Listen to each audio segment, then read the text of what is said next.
Hello, guys. I welcome you all to the next episode of Mythbuster series powered by Swasti Sukham Foundation. Last time we have talked about muscle mass. Now we will talk about gut health. A philosopher once said that you are more bacteria than a human. Why? Because we have trillions of good bacteria cells in our gut, more than human cells. Okay, so we have lots and lots of research in this area that gut, your gut is your second brain, and very so much disease like insulin sensitivity is also related to gut health. So there are huge researches going on in this area. So let's discuss this topic. Today we have she is a professor in Vansha. I welcome her.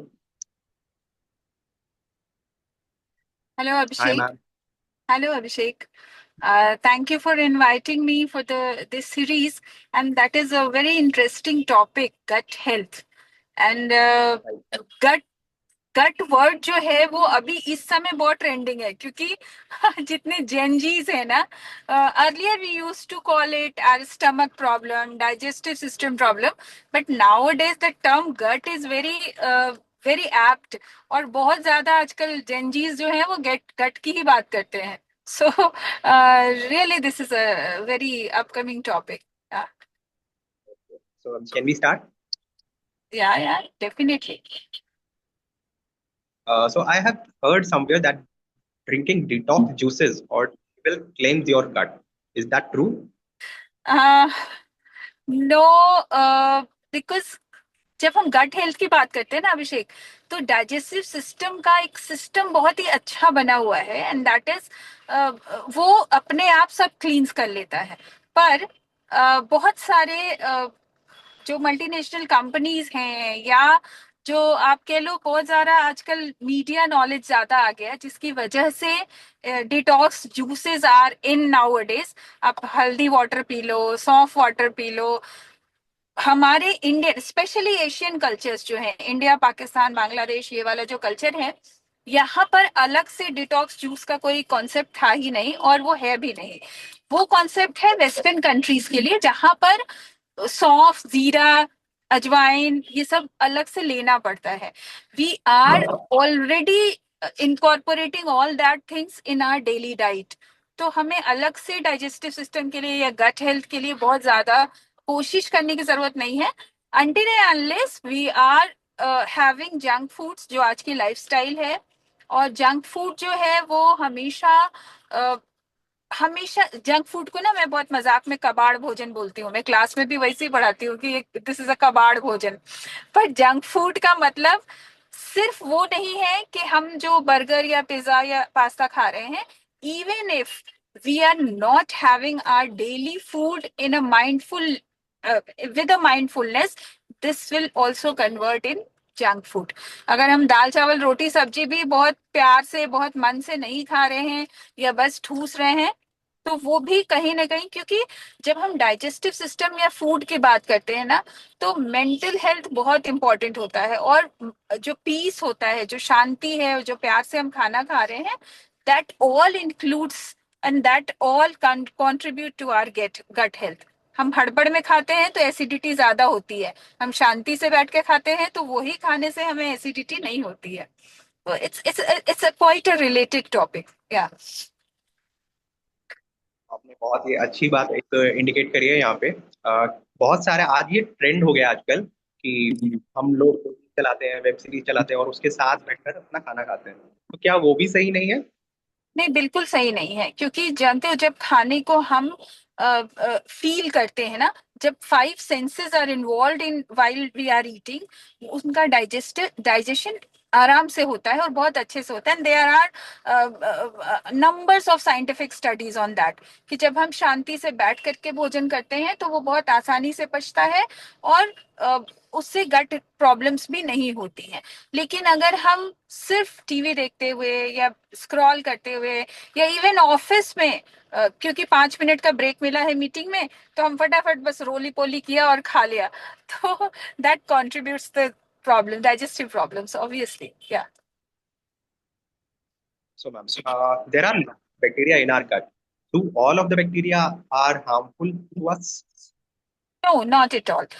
Good bacteria और bad bacteria दोनों ही हमारे अंदर मौजूद हैं। और good bacteria, जैसा तुम्ही ने कहा कि trillions of good bacteria are there, लेकिन हम क्या खाते हैं? क्योंकि देखो, बैक्टीरिया को ग्रो करने के लिए एक मीडियम चाहिए होता है। वो कोई भी, जैसे आप केला लाते हो, खरीद के बाहर रख देते हो, वो सड़ जाता है, उसके ऊपर फंगस लग गई या और तरह के बैक्टीरिया वायरसेस आ गए। इसी तरीके से हमारे पेट में भी गुड और बैड बैक्टीरियाज हैं। दोनों को ग्रो करने के लिए अपना अपना मीडियम चाहिए। अब ये हम पे डिपेंड करता है कि हम कौन सा मीडियम उनको प्रोवाइड कर रहे हैं। If we are having junk foods या कुछ ऐसी चीजें जिनमें बैड बैक्टीरिया ग्रो करेंगे, तो ऑब्वियसली हमारे पेट की प्रॉब्लम्स बढ़ेंगी, ब्लॉटिंग हो जाएगी, डाइजेशन इश्यूज हो जाएंगे और बहुत सारी। If we are having the things like probiotics है, दही है या और चीजें हैं, तो हम अपने गुड बैक्टीरिया की कॉलोनी को बढ़ा रहे हैं। तो दोनों दोनों मौजूद है। ये डिपेंड्स कि हम क्या खा रहे हैं, और उसी पर हमारे डाइजेस्टिव सिस्टम का सारा जो चीजें हैं वो डिपेंड करती हैं। क्या मैम गट हेल्थ सिर्फ डाइजेशन को इफेक्ट करती है? No not at all. Gut health, तुम्ही ने कहा कि gut is our second brain, तो दैट्स ट्रू। क्योंकि बहुत सारी चीजें हैं हमारे लाइफ में जो गट से रिलेटेड होती है, और उसमें बहुत सारी स्टडीज भी हैं। Even our immunity depends on that, जो सबसे इम्पोर्टेंट फैक्टर है। आजकल कैंसर और ये सब डिजीजेस बहुत ज्यादा होने लगी हैं, एंड वो भी हमारे डाइजेशन और न्यूट्रिशन से रिलेटेड समस्याएं हैं, जहां पर हम बहुत सारी चीजें, एंटीऑक्सीडेंट्स हैं, प्रोऑक्सीडेंट्स हैं, उन सब चीजों का ग्रो किस तरीके से ले रहे हैं हम उनको, उस पर डिपेंड करता है। और हाई फाइबर फूड है या स्पाइसेस एंड हर्ब्स का कितना इस्तेमाल कर रहे हैं हम, इवन हाइड्रेशन कितना है हमारा, मतलब हम कितना पानी पी पा रहे हैं, तो ये सब चीजें उसको बहुत कंट्रीब्यूट करती हैं। तो it's a very common practice. अगर अगर कोई भी ब्लोटिंग फील करता है या थोड़ी भी गैस पेट में फील करता है तो वो या तो सोडा या कार्बोनेटेड बेवरेजेस या स्पार्कलिंग वाटर। या तो वो क्या ये एक सही प्रैक्टिस है? नहीं, ये बिल्कुल भी सही प्रैक्टिस नहीं है। और जितने भी कार्बोनेटेड ड्रिंक्स हैं, इवन इफ आप अगर कह रहे हैं कि उसमें शुगर एडेड नहीं है, पर फिर भी carbonated drinks are very harmful for good bacteria. और इवन जो हमारा डाइजेस्टिव सिस्टम है, पूरा, चाहे वो स्मॉल इंटेस्टाइन हो, लार्ज इंटेस्टाइन हो या स्टमक हो, उनकी लाइनिंग को भी बहुत इफेक्ट करता है। जो उनका अंदर की लेयर है, उनको बहुत हार्म पहुंचाता है। और आप खुद देखो कि suppose you are living in a house, और एक दीवार है जो स्मूथ है, और धीरे धीरे खुरच खुरच के उसको हमने थोड़ा रफ बना दिया, तो वहां पर वो चीजें, गंदगी भी अटकती है, गंदा भी दिखता है। Similar to that is our inner digestive system walls जो है, वो उनको हार्म पहुंचाता है। तो वो इंस्टेंट रिलीफ तो जरूर देता है, लेकिन लॉन्ग रन में वो बहुत नुकसानदायक होता है, बहुत ज्यादा। तो कार्बोनेटेड ड्रिंक्स तो बिल्कुल भी नहीं लेने चाहिए, बिल्कुल भी। So if you are pooping, then your gut is healthy. Is that true? Sorry, I am not able to. Okay. If you are pooping daily, your gut is healthy. Is that true? हाँ, to some extent, because pooping is gut, gut का जब हम वो करते हैं ना, तो बहुत बार लोग बोलते हैं कि if bloating is there, pooping is there, तो गट हेल्दी है। पर इसका ये मतलब नहीं है। If we are having, you can say high fibre food, high fibre food से भी कई बार pooping और ब्लॉटिंग वाली समस्याएं होती हैं, but that depends on individual. लेकिन अगर सब कुछ ठीक है, तो pooping और ब्लॉटिंग भी बहुत ज्यादा नहीं होनी चाहिए। थोड़ा, वो रोज की रूटीन में है तो वो थोड़ा बहुत सही होता है। पर अगर बहुत ज्यादा है, तो दैट मीन्स कि आपका कुछ ना कुछ डाइजेस्टिव इशू है, and you should consult the doctor also. Spices हम हार्मफुल होते हैं, ये क्या ये सच वॉइस है? ब्रेकिंग या? स्पाइसेस हमारे gut के लिए हार्मफुल होते हैं, क्या ये नहीं, सच है? नहीं, सारे स्पाइसेस नहीं होते। और एक जो चीज है ना, आयुर्वेद में कही गई है, अति सर्वत्र वर्जयेत। जहां अगर हमने कोई भी चीज जितना अमाउंट में हमें चाहिए उससे ज्यादा खाया तो वो नुकसान करता है। पर स्पाइसेस हमारे डाइजेस्टिव हेल्थ के लिए बहुत बार बहुत सही भी होते हैं। लाइक अभी कोरोना में आप लोगों ने देखा, बहुत सारा हल्दी, करक्यूमिन इज देयर, और even black pepper, fennel seeds, जो सौंफ है, अजवाइन है। पर ये बात हमेशा याद रखिए कि जो लेना है वो कुछ लिमिटेड अमाउंट में, जितना बॉडी एब्जॉर्ब कर सके। और कितना एब्जॉर्ब कर पाएगी ना, इसका भी कोई पैरामीटर नहीं है। एक स्टैंडर्ड जरूर बना हुआ है कि इतना का इतना हमें लेना है, पर that truly depends on the individual body structure, body physiology क्या है उनकी। और ये सब देखते हुए ही हम डिसाइड कर पाते हैं कि वो कितने हद तक सही है। Okay. Even So medical your conditions also, even medical conditions also, कि किस मेडिकल कंडीशन में हम कौन से स्पाइसेस कितना ले सकते हैं। या your take on this is moderation is the key, right? Or- moderation is the key. या So exercise has nothing to do with our gut health. Is that true? No, I don't agree with that, because regular medium exercise always improves your digestive health, always। लेकिन किसने portion में कितनी exercise करनी है, and exercise के साथ जो खाने का बैलेंस है वो भी बहुत जरूरी है।